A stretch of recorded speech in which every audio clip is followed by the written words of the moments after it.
I just want to start by talking about a couple of different structures.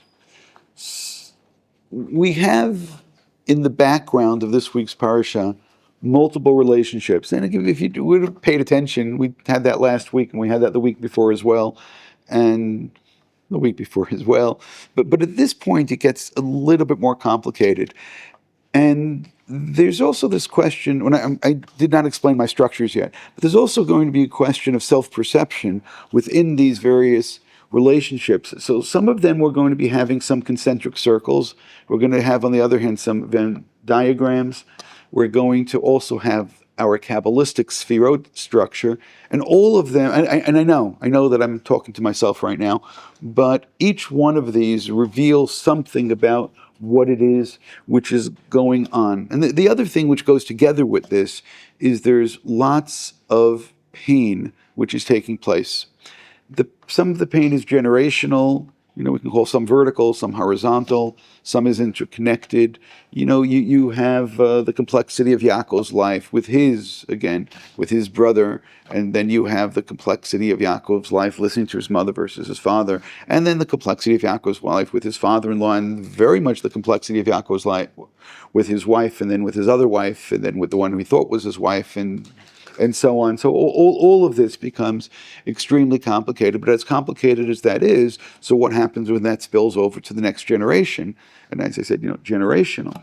So if you're Reuven, and Reuven is a perfect example, Reuven has his own pain or even demons that he's dealing with. Does Reuven know at some place in his mind, does he know the backstory? Does he know at some place in his mind that his father never really wanted to marry his mother? If you really want to think about it, and nobody does, right? Nobody does. That Yaakov is a victim of what legally would be considered rape. You don't like if I say that, right? If it were the other way around, if it was a woman who agreed to sleep with somebody and then figured out it was somebody else afterwards, yeah, that would not be considered such a nice thing. You're going to tell me just because it's a guy, then everything's okay? Or because they stayed married afterwards, it's okay? I'm just saying that there's complexity over there. And then how does that impact Reuven, who knows that at least on some level, that maybe he was even produced by that action? Right? I'm saying, does that make everything so much more interesting and so much more complicated? And then on top of all that, you afterwards have the relationship in Reuven and Bilhah, which is just going to cause all kinds of other, again, my concentric circles now, or even better, here is going to be my Venn diagram. So now how does it impact on the children of Bilhah and Zilpah? Specifically, how does that impact on the children of Bilhah? Which means essentially he's looking at their mother, meaning how do you get worse than a woman who's guilty of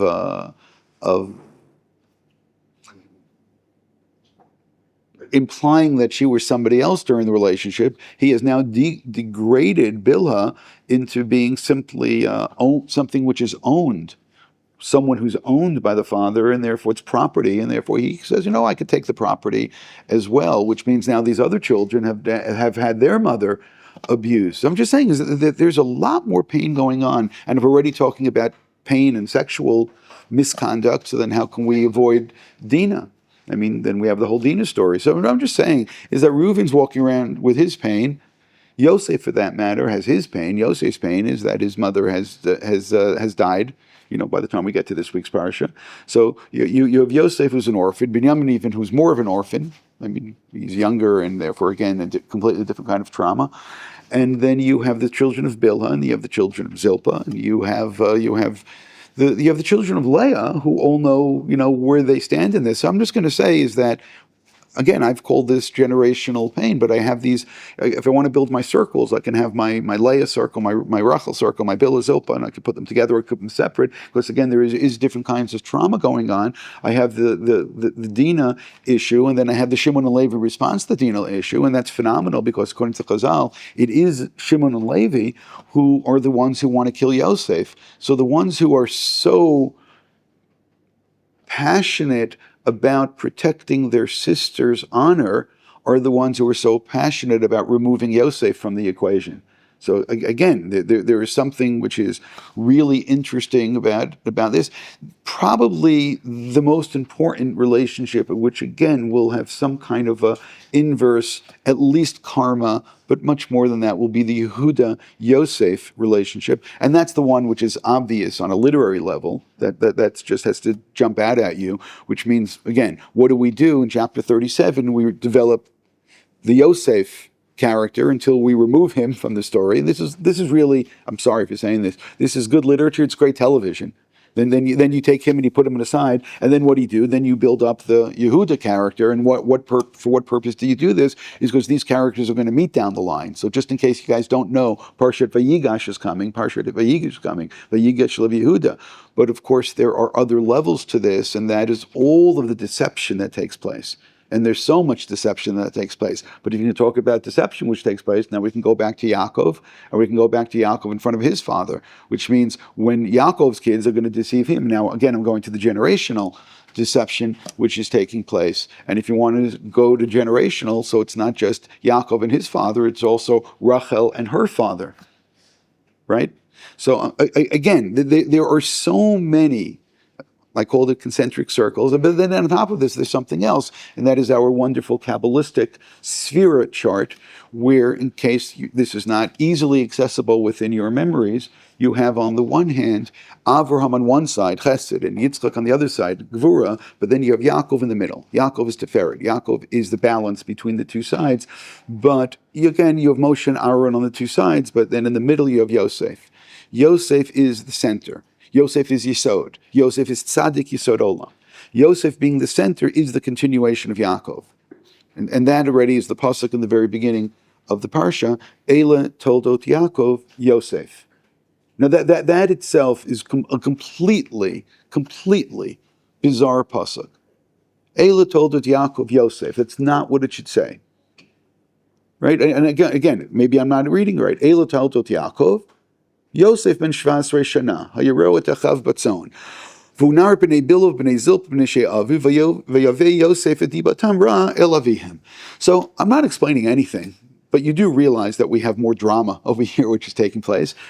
Again, we have now new circles. Our new circles will include, one circle will be, we'll have our vertical and our horizontal. We have Yaakov and Yosef, who are connected, and then if Yosef and Bnei Bil and Bnei Zilpa are connected, but they've connected, but it's an interesting connection because he is shepherding them. What an interesting term to be used.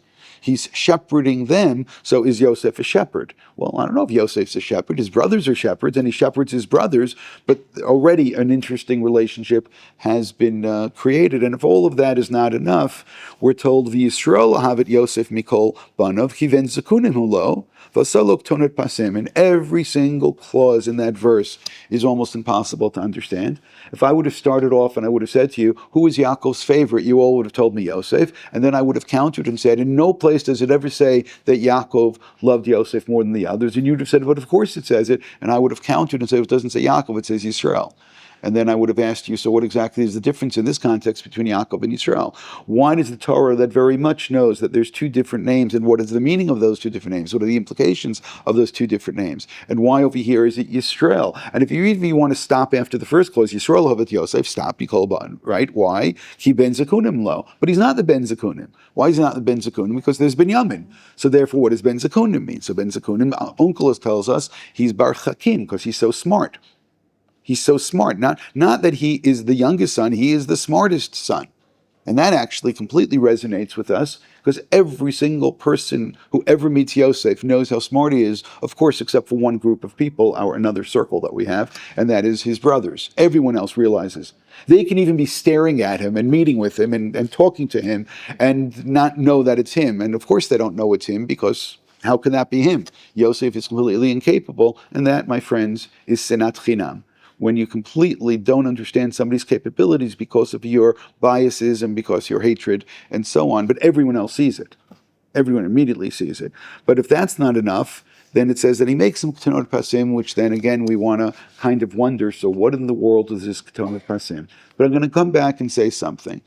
For today, for our discussion, the most important relationship that I want to speak about is Eila Toldot Yaakov Yosef. And again, that's the beginning. That's the starting point.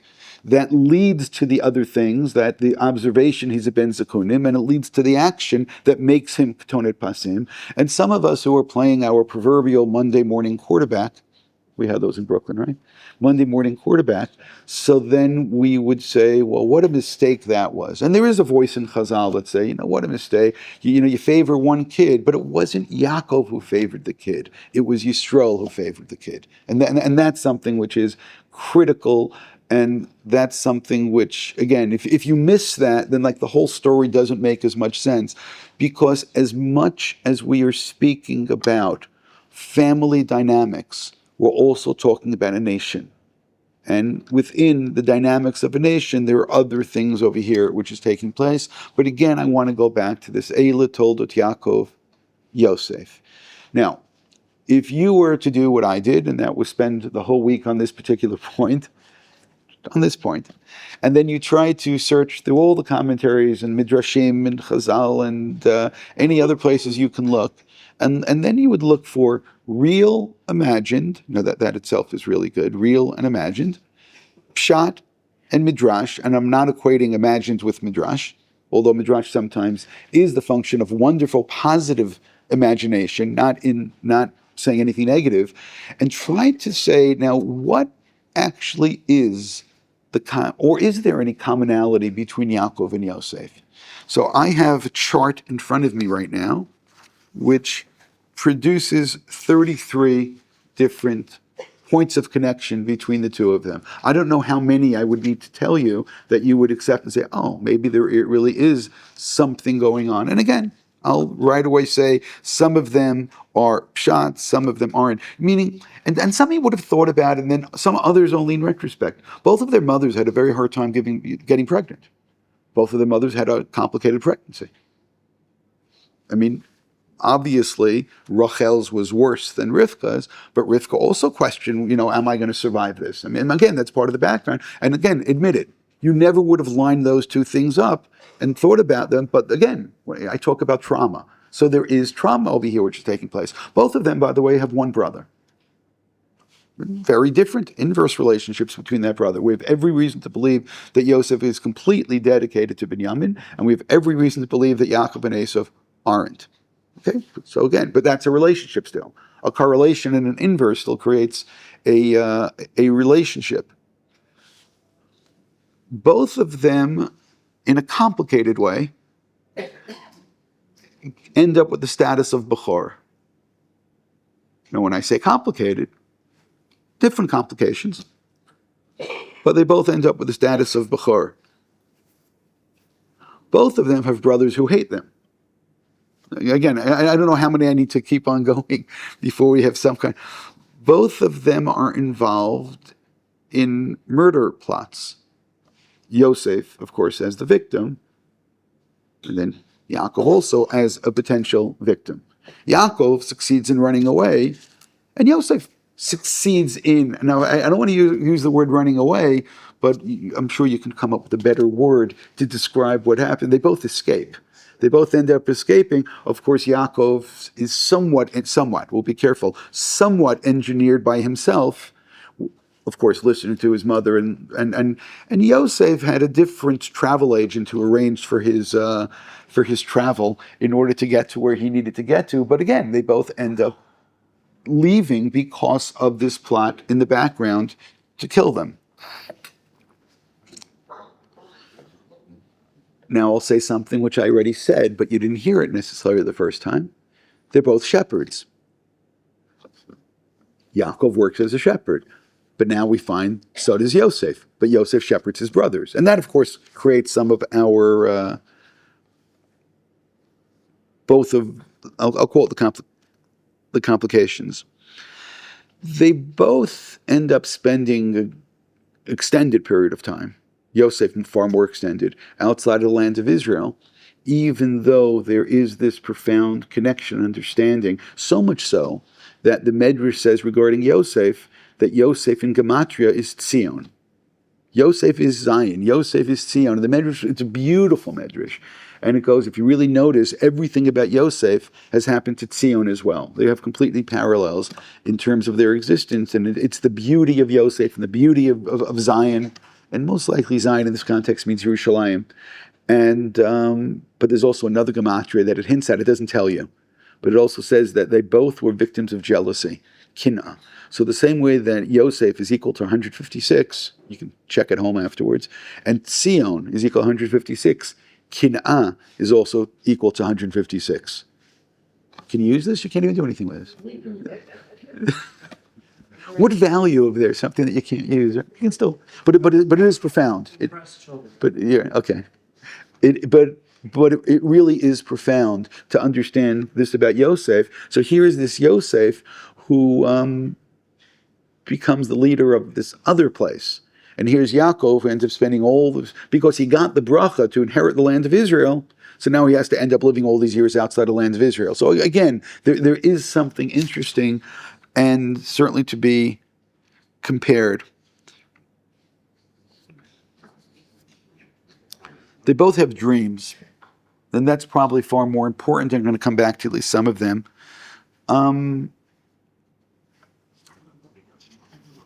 I'm skipping lots and lots of these things because I want to get to one particular thing. They both die in Egypt. They both get embalmed, and they both have their remains taken out of Egypt and taken back to the land of Israel. So again, all of that was easy to kind of not pay attention to, except it's exactly the same. And those are the easiest ones.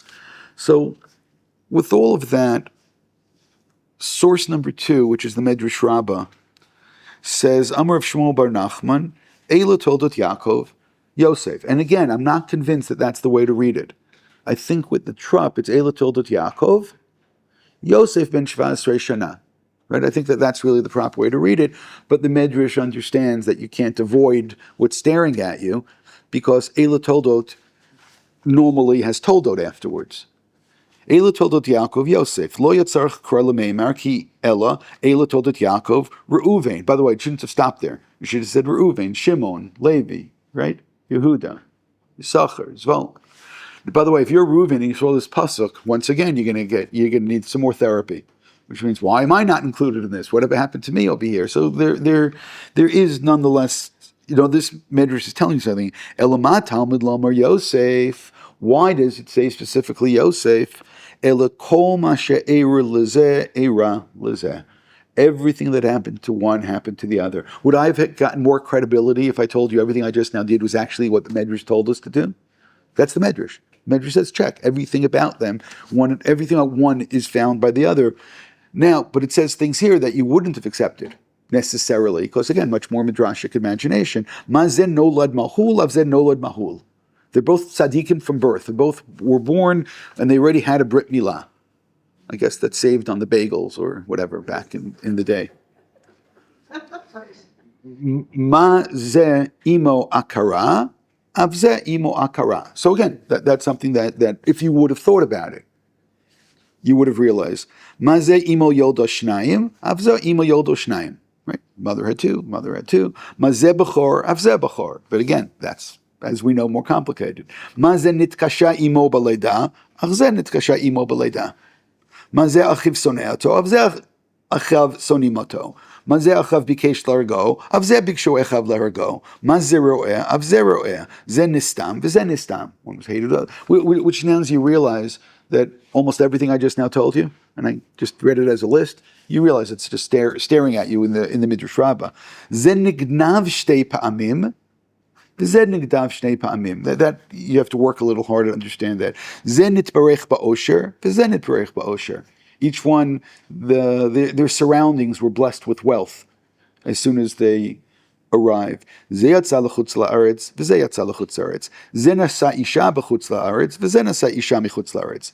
one married women outside of the land. This one has children outside of the land. And this one has children outside of the land. This one was accompanied by angels. And this one is accompanied by angels. So now you have to work hard to say exactly where does that happen. In this week's parsha, at least one time, where Yaakov bumps into this man along the way. Sorry, Yosef, thank you. Yosef bumps into the man, so who's that man? Ze ha'ish, Gabriel, usually it said. Zenit kadelim al yedei chalom, v'zenit kadel yedei chalom. This one became great based upon a dream, as did this one. Zenit berech beit chamiv bishvilo. This one, his father-in-law's house was blessed because of him. V'zenit berech beit chamiv bishvilo.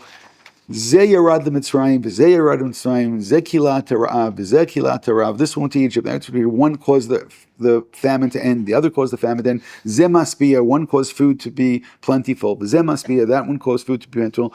Ze mitzaveh, v'ze mitzaveh, one gave a commandment. This has to do with after they die. And this one commanded, Ze meit b'Mitzrayim, Ze meit b'Mitzrayim, Ze nechanat, Ze nechanat, Ze alu atzmotav, Ze alu atzmotav. And you saw that I've already laid all that out. By the way, if you want to try harder, will look at the very last source, which is Rav Kasher in his Torah Shlema. This is footnote number 6, and he goes off commenting on this idea, giving you a whole nother list and much more things to say about it, including he plays with the Taraf Yosef and Yaakov never bringing a trefa.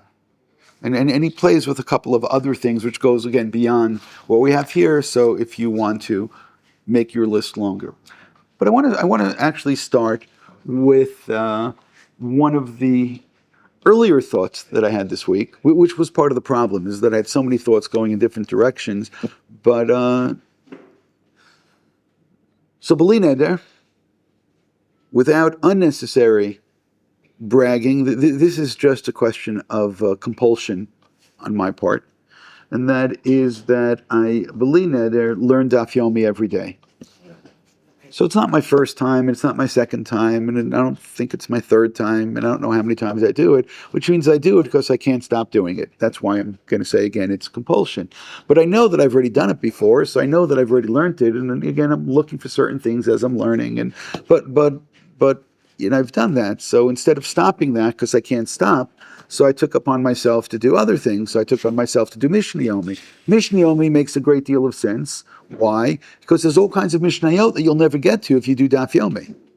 Whole star, right, you're not going to get to if you do Daf Yomi, so you have to do Mishnah Yomi. But on the other hand, if you want to learn Kol Torah Kula, then you got to get to other things as well. So therefore, I also started B'li Neder to do Yerushalmi Yomi. So that's what my early morning is like. I get up at, I want to say, ungodly hours because I'm involved in godly activities. But I tend to. It's a good day if I've learned everything before I daven. So that's a good day. That makes the rest of the day much easier. I mean, this morning, for example, I learned Mishnah Yomi and Yerushalmi Yomi, and only one Amud of Daf Yomi. I still have another Amud left to do. Well, what can I do? We'll get back. B'li Neder, we'll get back to it. No. Whatever. My minion schedule is complicated also. Days I teach and whatever. So, here's the interest. I'm sorry to interrupt you. I apologize. We've tried your schedule. It's not so like my schedule, that's all. So I get up for 3, 4 o'clock in the morning to the States. Now you do my morning learning. Yeah, it's the way to do it. Our books of the public sign, the Daf Yomi, and then I go to shul. That's right. I'm saying that's the way to be effective. You get all your learning in before you actually have to quote unquote start your day, and then you have a good start to the day. But that's not. I didn't want to simply tell you what I do in the morning. And by the way, getting when I fall behind or I didn't do everything, then I get to mincha early, and then I B'li Neder. I'll finish all this before mincha if I haven't learned it beforehand. Anyway, I can't tell you the statistical probability of what I'm about to tell you. One of the things in this week's parsha which specifically intrigued me, and I already told you this, I don't know if you heard it when I said it, was the coat of many colors, the Ketonet Pasim. Midrashically, there are sources I can show you that will connect this coat together with Esav's coat, his Bigdei Chamudot, which then connects it back to Adam HaRishon's. And as I said, that's an interesting comment. But if it is the coat that Yaakov took from Esav, then that coat also became the focal point of, again, we have our generational connection now between the hatred of Esav versus, again, that's the tangible thing, the hatred. And on the other hand, it is the tangible point of the hatred between Yosef brothers and Yosef, which may be the motivation behind the Medrash. Again, the truth or historical veracity of Midrashim are not as interesting to me as understanding what in the psukim are they trying to explain. So over here to say it's the same coat does really crystallize something for us. So the coat was interesting to me. The specific trauma having to do with the coat is when they rip the coat off of him. And that, again, we want to talk about trauma. So now Yosef is in the pit, which is presumably cold, and he's presumably scared. And we know that he's screaming. The reason that we know that he's screaming is that later on, when the brothers finally have this moment of guilt, they said, but we heard our brothers cry and we ignored him. In real time, they just sit down and eat and enjoying a casual family outing. But later on, they admit that they heard his screaming in the background, and then you just have to try to process that. So how exactly, when somebody's screaming, if it's a neighbor, if it's something outside, it's jarring.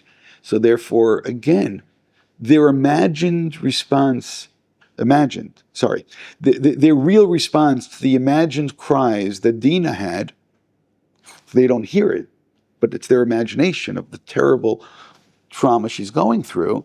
And then the trauma they put Yosef through, this is just such, again, it's our concentric circle over here, just pointing out something which is just, again, we don't know how in the world they're sitting there. And now you have to say that hatred must have been just so profound to have allowed this. But I want to go back now. That's part of it. And then they take a goat and they kill the goat. And they take the blood, and they take the coat and dip it in the blood. Now, I'm going to tell you where my mind is going with this, and then I'll go back to my Daf Yomi. The place my mind is going about here is one of the ideas of the coat. And again, there's at least three things I can say about it. One, and this is a really easy path, is to say that the coat has to do with kingship. And their response, of course, to the dream will be, well, what? Right? Are you going to be the king over us? So kingship is in the air. We've discussed this in the past. I've written about this in the past, and therefore I'm not pursuing this now. The other thing, which is not mutually exclusive, and this is especially going to be true when you get to Parshat Vayechi, it says that originally Reuven, there's already commentaries, I believe the Targum as well, that originally, Midrashim, Reuven was supposed to inherit three things. He was supposed to be the Bechor, but as the Bechor, he was therefore supposed to be the Kohen, which means the Bechor and the Kohen are interrelated. That Reuven was supposed to be the king, supposed to be the Bechor, double portion, and was supposed to be the Kohen. Reuven ends up losing all three of these things. Right? The double portion goes to Yosef, he becomes the Bechor. The kingship will move over to Levi, which is fascinating. The Kohen, sorry, I said king. Thank you. The Kohen will move over to Levi. When and why and all that takes place needs to be explored. But the kingship will somehow move over to Yehuda, and that's something which is not so easy for us to understand, but it's before that. Reuven has everything, and I've said this in the past, he does an action by taking the Pilegish of his father, which is out of the playbook of Adoniyahu, in terms of David, and therefore trying to establish himself as the one who will inherit kingship. And what ends up happening is that he loses everything because of what he did. So I'm saying seeing kingship in the background is good, but I'm going to say it again, that this coat of many colors could be the coat of royalty, and we find it later on in the house of David, where you find Tamar and Amnon, which again, an interesting sibling relationship. You can call it love, you can call it hatred, but again, you have a sexual outrage which is taking place. And it is some kind of echo of all this, and this time in Yehuda's, David's family. But I don't want to move away from the Kohen. Again, when we're commanded to wear tzitzit with tchelet. Tchelet is a royal color. It's the royal blue. One of the reasons that tchelet may have fallen into disuse, other than geographical complication of finding the source once you move away from the Middle East, one of the complications may be there were rules as far as who was allowed to wear which colors. There were royal colors that only royalty could wear. On the other hand, when you start thinking about the clothing of the Kohen and the Kohen Gadol especially, you're going to realize that, again, you look at all the back of some of the Chumashim, or you look at the books that deal and recreate, the colors themselves are royalty, which means that this connection between the royalty wearing a royal color, or the Ketonat Pasim being something to connect to royalty, and then the clothing of the Kohen. So just to go back and make this easier, when I read that Yaakov chooses Yosef, I put that word in, and Yaakov determines that Yosef will have this particular coat, did he just now give him royalty, or did he give him religious royalty in terms of a role as a Kohen? So let's just think about that for a second. When you're thinking about Yosef as Kohen, again, why don't you think about this? Because it never manifests itself. Now you think about them taking the goat and slaughtering the goat and dipping, which means you slaughter the goat and just realize, if you don't, a goat is always a sin offering. All the sin offerings that we have are goats on the holidays, right? Sir izim lachatat. They take a sir izim, and Chazal connected to Mechirat Yosef. On holidays, when we're so to gather together as families, we need to recognize that that there was a Mechirat Yosef. Again, there was generational trauma which has happened. Again, it happens once and it continues. Sinat Chinam continues, and therefore it's something that we need to fix, especially when we get to holidays. So again, now you see my mind going on, thinking a little bit more about what's taking place in terms of Kohen. Where's the Mizbeach over here? Where's the Beit HaMikdash over here? So the Beit HaMikdash has been replaced. What we have instead is Yosef going lefnai v'lefnim. Now you decide which is the lefnai v'lefnim. Is it going into the pit by himself? And Yosef is completely rejected as a shliach tzibur. He's rejected as a leader. He's rejected as their Kohen. Yosef is not going to bring them any kind of forgiveness. Actually, it's the complete inverse. What's Yosef going to bring them? He's going to bring them culpability. He's going to bring the sin upon them. He's going to put them in a situation where they are now guilty. And then again, I start thinking about I think about Yaakov. When Yaakov goes lefnai v'lefnim, where does he go? Into the Holy of Holies, which is Yitzchak's home, Yitzchak's tent. And what does he bring with him? Well, Rivka, just read the Chumash. Rivka kills 2 Geizim. Is that Yom Kippur? Achad LaHashem, Achad LaAzazel? 2 goats. Just think, 2 goats, and Yaakov and 2 goats. So one of them, of the goats, was for Rashi is to put all the hair on him. That's the Esav. That's LaZazel. On the other hand, the other one is to take care of and is to feed Yitzchak. That's LaHashem. That's the Avodah. So now, when they take Yosef and they throw him into the pit, and afterwards he'll be put into a second Holy of Holies, and that will be his wonderful, I don't know if it's a chariot or what it is, where he's being in the cattle car, being taken off into Egypt, and now if you already understand that he's with the Bisamim there, that means he's with the Ketoret. That's the Flavid Lefnim, the Kohen Gadol and Yom Kippur. Now that point right there should have completely said, hold it a second. Maybe there's a little bit more to this than just my wild imagination. But I told you, I wanted to look at today's Daf Yomi. So if you look at source number 7, Omer of Chana Bar Bizna, Omer of Shimon Chasida. Sorry, that's not today's Daf Yomi, but just notice the name. Omer of Chana Bar Bizna, Omer of Shimon Chasida. What does he teach about Yosef, Shekida Shem Shemayim Beseter? So again, he is part of this whole Yosef narrative. Hold on to that for a second, and instead go to source number 13. Because so again, so over here it says, Lama Nismacha Parshat Karbanot. This is Daf Yomi today. So anybody who's behind right now. Amr Lama Nismacha Parshat Karbanot LaParshat Big Day Kahuna. What does the korbanot have to do with the clothing of the Kohen Gadol? Lo melacha mar korbanot mechaprim, just as korbanot bring about atonement, af bigdei kuna mechaprim. Ketonet mechaperet al shvichot damim. The ketonet, that's really interesting, ketonet, because we're dealing with the ketonet pasim. The ketonet brings about forgiveness for shvicha damim. Shenemar v'yishchatu sir izim v'tpalu et ketonet badam. It used mechirat Yosef, killing the goat, dipping it in, and therefore the ketonet, which the Kohen is being told to wear, is one to bring about forgiveness for murder. By the way, it's interesting because they didn't actually murder him, but as I said, and then it goes through the whole list over here of all the various things and how each thing is connected and how each clothing of the Kohen Gadol brings about forgiveness. I also like, just a little later on, 3-4 lines later, it says, Avnei mechalahir alev, Choshen mechaper al adinim, shenem avisita choshen mishpat, ephod mechaper al avodat kochavim. Two sides of a coin, an ephod avodat kochavim, shenemar ein ephod utrafim. So keep in mind that we have the ephod and we have the trafim. Of course, trafim should remind you of something.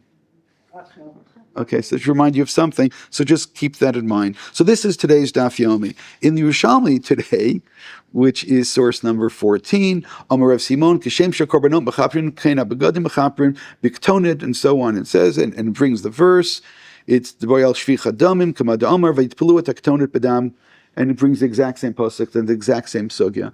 So I don't know what the odds are of me wanting to give a class about the Ketonet and about how what's taking place there has something to do with Avoda, and Yosef is supposed to be the Kohen and the Kohen Gadol, and both the Daf Yomi in Bavli and in Yerushalmi on today are both telling me that that's the sugya that we're supposed to be learning. So apparently that's the sugya that we're supposed to be learning. So I don't know how many other rabbis in the world right now had the same thought. I don't know how many people are learning the same. I don't know how many of them are giving the same shir. I don't know, and so on. But to me, as I said, I actually asked my chat GPT, can you figure out the odds? The short answer is no, it could not figure out the odds. It couldn't figure out the odds, which means what? I guess you can multiply how many pages there are in the Bavli and how many pages in the Yerushalmi and how many sugyot there are that it couldn't even begin to think it through on what the odds are. Anybody could do a better job in terms of the statistics in this. It's I don't know. If anybody can work it out. I mean, I think it's astronomical to have both of them telling you the same thing on the same day, which that is the day that we should be talking about this. But as I said, so that for me was at least a minor motivation to say, you know what, maybe I will talk about it. By the way, just parenthetically, when I did ask ChatGPT, what are the odds of that? So it says, okay, let's just, what are the odds on the 10th of Tevet that you're going to learn both of those things? And I said, why did you pick the 10th of Tevet?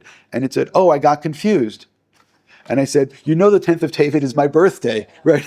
So I said, so what are the odds of you choosing my birthday in order to give me my illustration? So at that point, it kind of exploded. And it wrote back to me, I'm speechless. That's what it wrote back to me. It goes... I'm speechless. I have nothing more to say about this. About that. Do you have any other questions about anything else? So let's try again, because there's something else. Another thing about Yom Kippur. In the middle of davening on Yom Kippur, when we get up to Musaf, maybe the most dramatic section is when we get to source number 15, Eila Ezkara, when we start talking about Mechirat Yosef as part of the Avoda on Yom Kippur. And therefore what ends up happening, you sold Yosef and then the 10 martyrs ended up getting killed. But the background for that is Mechirat Yosef. Again, don't ignore it. There's also this other wonderful line, and they sold him, what does it say? It says, V'gonev ish machom biyado mot yumat. That's one of the 10 commandments. It was kidnapping. And then it ends up saying, and they sold him for shoes, v'adna alayim, which is based on the pasuk in Amos in source 16. Kol Amar Hashem al shlosha peshei Yisrael v'aba lo ashivenu al michram bekesev tzadik ve'evion bavor na'alayim, that you sold a righteous person for shoes. And there is this, in the pseudo-graphica in the Testament of the 12 tribes, one of the discussions there, it says, oh, we sold them, then we got some shoes. So, which I believe that the background to all of this should be chalitza. Chalitza is when you take responsibility for a brother who has died, presumably natural causes, and you didn't kill him. And, right, can you imagine that? Okay, I killed my brother, and I got to do yibum, and then I got to do chalitza. I mean, that's not the way, it's responsibility. And the one who does chalitza is because he didn't take responsibility and build his brother's home, which, by the way, goes right back to our now concentric circle with Yehuda's sons who are involved in yibum or not doing yibum, and there's chalitza, and then the shoes, but they bought shoes and so on. So I'm just pointing out that these interrelations which are going on in all of this are just far more interesting than I think that we normally pay attention to. Because what we do is we just look at the story, and we don't look at the interconnected stories which are taking place. But I do want to go back to Yehuda for a moment. I mean, Yehuda does something which is really outrageous. First of all, the first thing he does outrageous is he marries a Canaanite. Well, even though there is well, who Tamar is, there's a little bit of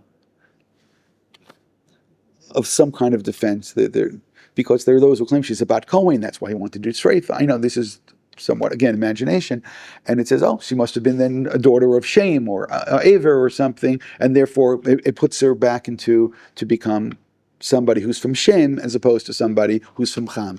But as I said, I mean, first of all, he marries the wrong family. Secondly, his kids act in an inappropriate way.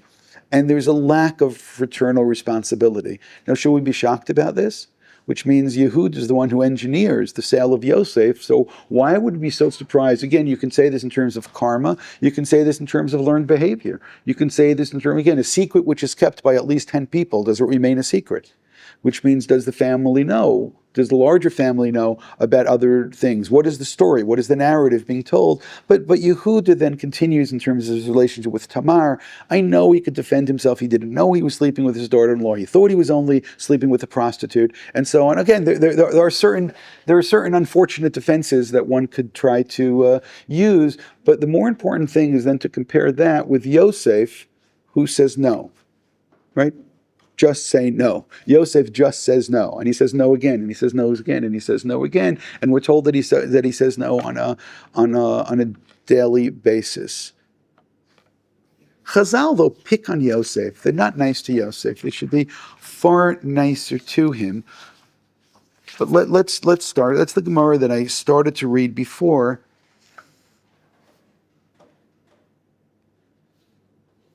Just 1 second. And that was in source 7. That was Rav Chana bar Bizna, name of Shum Chazida.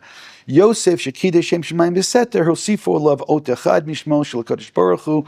Yehuda shekidei Shem Shemayim befarhesia nikra kol. Again, the comparison, which means at the end of the day, Yehuda stands up. The difference in Yehuda stands up, he stands up after he fell down. Yosef doesn't. Yosef is dragged down, but Yosef doesn't fall down. Again, there's a very big difference between the two, but it does make this comparison. Yosef, with nobody watching, says no, and Yehuda, with everybody watching, says, oops, I may have made a mistake over here. But again, that is significant.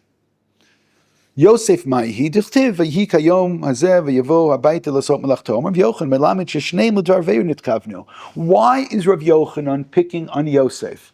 Why did he say that Yosef has kavana, right, to go inside in order for this to take place? It does not sound that way from the Psukim, and this is this wonderful, let's blame the victim, right? Let's blame him, let's blame Dina, let's blame him, right? Let's blame. Why not? Right? Again, if I were to say, well, Dina was wearing a skirt that was too short, so what would you say? You would say stop, and you should say stop.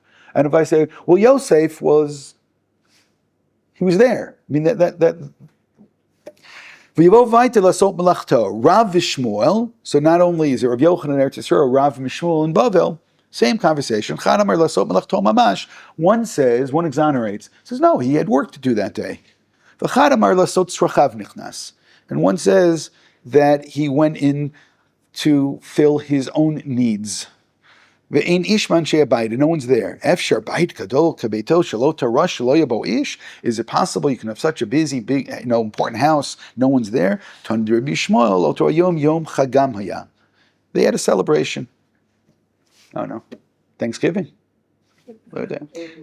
Paro's birthday. There's always Paro's birthday. V'holchu kulam leveto vad kochavim shalem v'hi amar lahem cholani. She feigned illness. I think on OUisrael, my most downloaded shir is one that I called, and here's to you, Mrs. Potiphar, right? So Mrs. Potiphar stays home and makes believe she doesn't feel well. Amra ein li yom shenizkak li Yosef ki yom hazeh. This is my opportunity.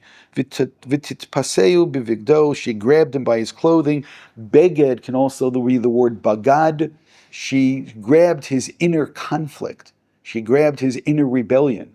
That means that he was a willing participant. Blame the victim. Ba'oto sha'ah ba'ata diukno shel aviv.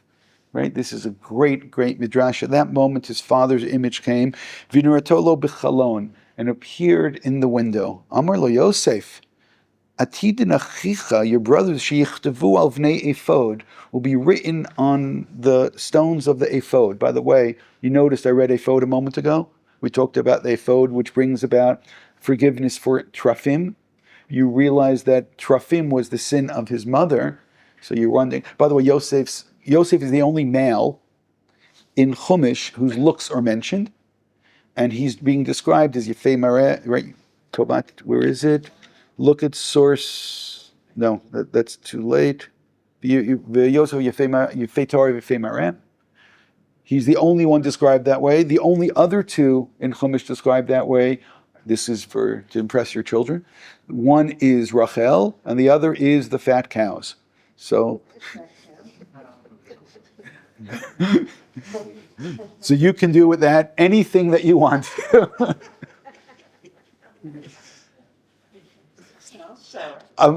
Not both. Not both terms. Not the dual language. So, as I said, that is just a Dvar Torah waiting to happen. Or not. Va'ata b'neihem. Do you want to be included within them? Do you want to get cut out? V'tikra ro'eh zonot. And instead be called a shepherd of zonot. That is just so interesting, because Yosef is a shepherd of his brothers. Tichtiv ro'eh zonot yavod home. By the way, that is from Mishlei. Go ahead, look at the whole chapter in Mishlei. I can turn every single verse in that chapter to be part of the Yaakov Yosef story. I said, that's your homework to do. This is why I got lost this week, because there was just too much to do. So let's stop for a second, okay? Let's try to make a little bit more sense of all this, and eventually we're going to have to stop. Even though we don't have to stop, there's nobody afterward me today. I can just go on. So let's make a little bit more sense of this. How ironic that Yosef is there in Egypt, isolated, kicked out by his brothers, all by himself. And the threat over here is, you won't be included with your brothers. Which brothers? the ones who don't consider me a brother? The ones who, from our circles, he cut out that. They all cut out that circle. They threw him away. They got rid of him. And this talks to Yosef. By the way, we're back to the Kohen Gadol again. We're back to this Kohen Gadol. Do you want to be in the clothing Kohen Gadol? What's going on? Now, Yosef is never going to be the Kohen Gadol. He's never going to be the Shliach Tzibur. But there is something interesting here. And I want to add another thought. The coat of many colors may be a metaphor. Because if it has many colors, I don't know which colors it has. And by the way, that's the English. Hebrews toned pasim, I don't know how many pasim it has, but we imagine that it has lots and lots and lots of colors. So I want to go back to Yaakov, then we'll come back to the code, and I want to go back to Yaakov, we'll get to Yosef and the dream, because all of this is going to come together on this point of the unity. Reuven sins. I don't know if I have Reuven sin here in any place. Reuven sins, and he sleeps with Bilhah. I know there's a cover-up that it never happened, but apparently it happened. What do you want to say? I mean, this is the time that someone has to say that you don't want to say that he slept with her because it could lead to mixed dancing or something like that, right? So, which should not be made fun of, because it's a Rav Akiva Eger quoting somebody, which is quoted by the Bir Halacha, and I can show you the Halacha. So, that Reuven sins, and there's a pasuk betoch pasuk, right? There's a verse within the verse. It says that it's heard, and Yaakov has 12 sons. So Yaakov's response to the outrage of Reuven is, I have 12 sons. It could have been, I now have 11. It could be that we cut him out of the circle and say, Sheh lecha b'atzlacha, good luck, because this is not acceptable behavior. And Yaakov could have said the same thing to Shimon and Levi when he rebukes them for what they did. And if he ever would have found out about Yehuda, he could have done the same thing to him. And he could have cut all of them out for all the things that they've done. Again, let's now get, except for, he could have, he could have ended up with just two, Yosef and Binyamin, and it's the only one we ever loved anyway. And no. Yaakov has 12 sons. Do you know who internalizes this, either consciously or subconsciously? The one who, it's Yosef. Where? In the dream. Why? He sees 11 stars. Can you imagine if he would have gotten and says, I saw 10 stars, and all the brothers are looking at one another. By the way, Reuven, again, going through his trauma because he did something wrong and he's punished by it. And Yosef's inner world is, I have 11 brothers. On the other hand, you can accuse him of narcissism. My 11 brothers are bowing down to me. But he still has 11 brothers, which means as far as he's concerned, there are 12. We don't kick anyone out.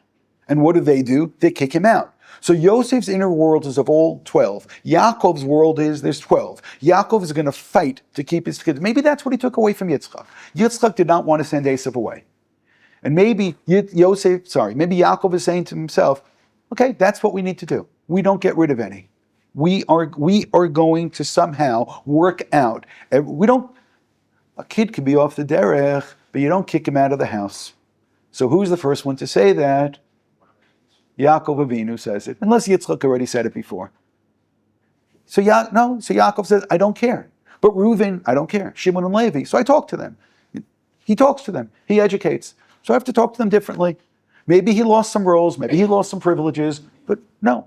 And Yosef, Eila told it Yaakov Yosef. So what's Yosef's inner world? The same inner world as Yaakov's inner world. And therefore, when he's being threatened over here by Yaakov's vision or whatever, you're not going to be with your brothers. You who's been kicked out, you're not going to be with your brothers. And that stops him on the spot.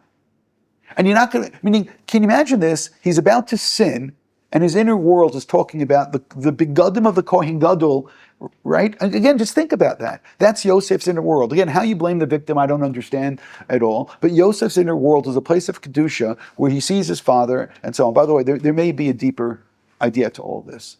So, again, let me try to cover as many of these as we can. What I wanted to point out about the same Rav Chanan bar Bizna, Rav Shimon Chasida, in source number 6, he talks about the Ktoret. And he says that the Ktoret has a smell which is bad together with the smell which is good. And ultimately, the way the Ktoret works is the sum total of gathering everything together.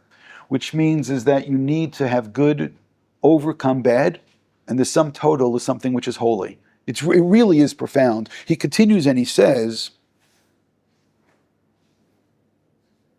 Kol ta'anit she'ein ba miposhe Yisrael einu ta'anit. For a fast to be a fast day, it needs to have sinners as well. If only tzaddikim fast, it doesn't help. By the way, go back to that scene I can't move away from it. Go away to that scene taking place by the pit. Okay? One word. It's Yom Kippur. Only one person is fasting. And that's the Kohen Gadol. And what are the brothers doing? They're sitting and eating. And what do they trade him for? They trade him for shoes. What are you not allowed to wear in Yom Kippur? You're not allowed to wear shoes. So they're eating with their shoes on Yom Kippur, and Yosef then enters into the Holy of Holies together with the Ktoret, and and there's all this bad, and Yosef says, yeah, but we can work out all this bad. Because the way the Ktoret works is that the good can overcome the bad, and therefore Yosef can still be optimistic and still believe that his brothers are going to be on, can you imagine that? He still believes that his brothers are going to be on the stones of the ephod. I mean, why wouldn't Yosef, having this, again, do any of you have well-developed Yetzer Haras? Any hands going up here? If you had a well-developed Yetzer Hara, right, and you're about to sin with Mrs. Potiphar, and then you have this, epiphany Hold it, you won't be together with your brothers on the ephod. Are you kidding me? My brothers are not there anymore. What do you mean with my brothers? They can't be there anymore. Do you know what my brothers did? Do you know what Reuven did? You know what Shimon and Levi did? Do you know what Yehuda did? Do you know what they all did to me? Just think about it a second. The B'nai Bilhah, B'nai Zilpah, who Yosef befriends, there's a great Targum Yonatan on this. It says when they sent the coat, you know who sent the coat? It says B'nai Bilhah and B'nai Zilpah, because Yaakov wouldn't have suspected them as much as he would have suspected B'nai Leah. And they're standing there at this moment. They've been ridiculed. They've been ridiculed by B'nai Leah. Reuven sleeps with Bilhah Pilegish Aviv. Yosef befriends B'nai Bilhah Zilpah Nishei Aviv. Yosef considers them brothers and considers them equal wives. Reuven looks down on them as being B'nai Pilagshim, and therefore that's the background. They would make fun of them. And now they've been making fun of them, and now Yosef is coming. Let's get rid of him. B'nai Bilhah and Zilpah staring there. What would the moral thing to have done? When Reuven stands up and says, "Oh no," they should have run in and say, "Hold it a second. It should have been 5 against 5, by the way. That's what it should have been.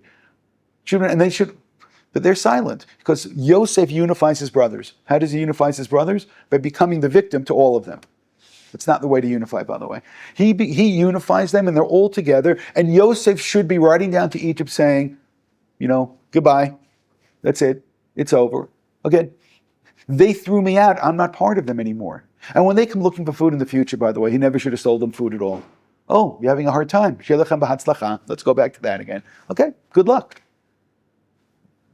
And his father, again, all of this should be so much more interesting. And Yosef's Yetzer Hara should tell him, my brothers are not there either. This whole thing is over. What Beit HaMikdash? What Kohen Gadol? What Ephod? All of this is completely imaginary. So, and again, it's Rav Chana ben Vizna who points out both of these things about Yosef and then about the TORAH. And again, I can't move away from connecting them.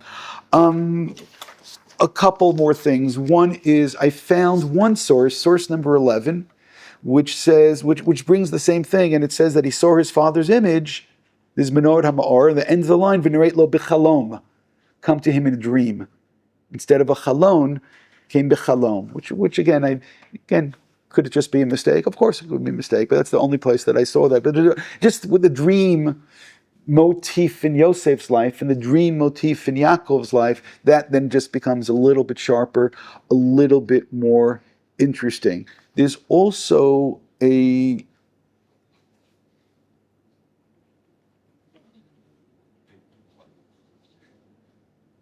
source number 10, Rav Huna b'shem Rav Matna ikunin shel aviv ra v'tzinan damo. He saw his father's image and it chilled his bones, it chilled his blood. Right? He was hot-blooded and that cooled it down. Rabbi Menachma b'shem Rabbi Ami, to remember this one, that it comes from Rabbi Ami, just think Imi, Rabbi Ami. Ikunin shel imo ra'a. He saw his mother's image. His mother walked into the room, said, Yosef, what are you doing?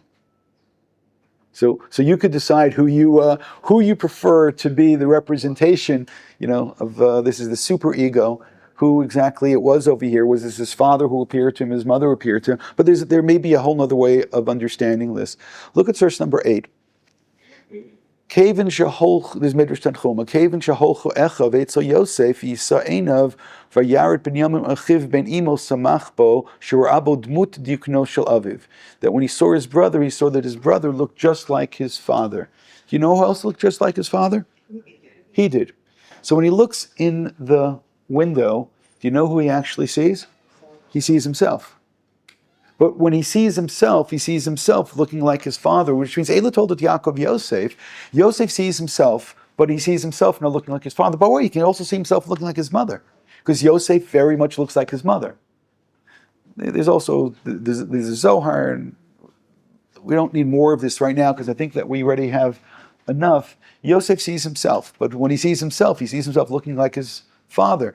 A little bit of time has gone by, and maybe now he grew a little bit of a beard, and now he's looking, and he looks like his father. Would his father do such a thing? By the way, his father was also involved in a compromising situation, as I mentioned earlier. And Yosef is saying, no, this is not something that I can do. This is something that I have to stay away from. But now I'm going to say it again: is that this intergenerational Yaakov-Yosef relationship is fascinating. The intergenerational relationship of the Rachel Yosef relationship is fascinating. The selection of Yosef by giving him this coat, and a coat now becomes, of course, the whole background of the story. And again, in terms of the deception, and how much do you want to move on the deception? The deception that Yaakov had by putting on Esav's clothes. The deception of Tamar when she puts on other types of clothing. The deception of Leah when she then causes the deception to Yaakov. Again, it's this constant taking place over here, and then of course with Yosef constantly having his clothes changed. Yosef having the coat ripped off him, and who knows what he's wearing when he's carried down to Egypt and sold off as a slave.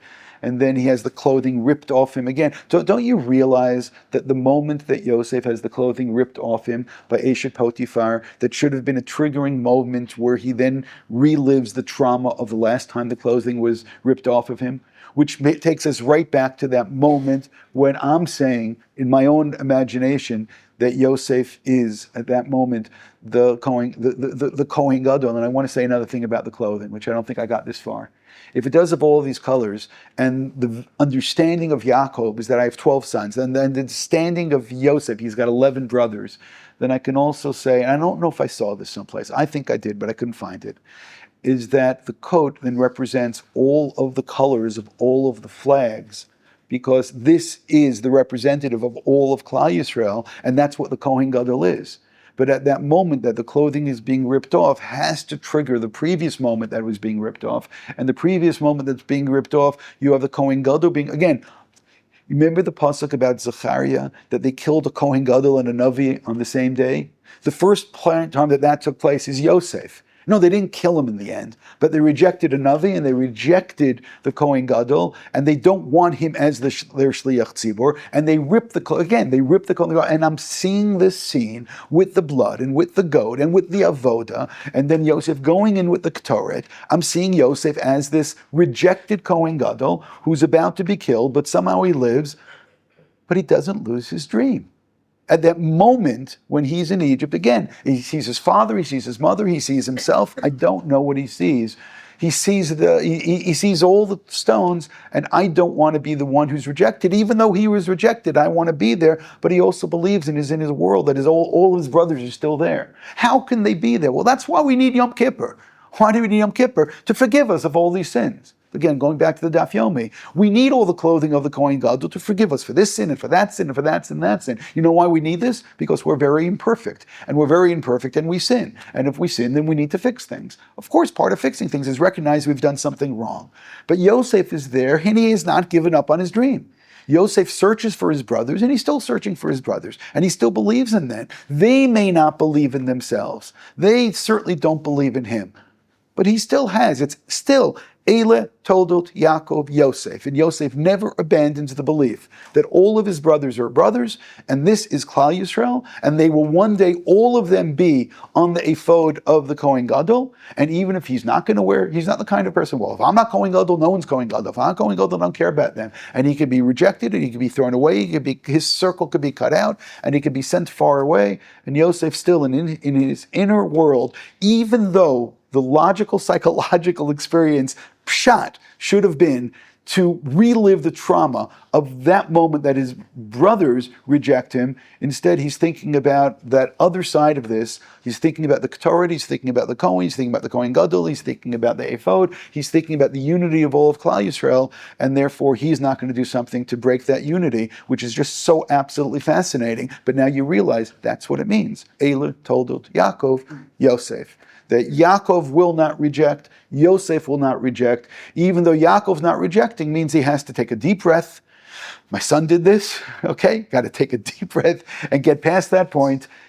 But Yosef, on the other hand, has to take a whole different kind of breath. Yosef said, it's okay, they tried to kill me. They rejected me. They ripped off my clothing. They threw me in a pit. They sold me. But they're still my brothers. Why? Because Eile Toldot Yaakov Yosef.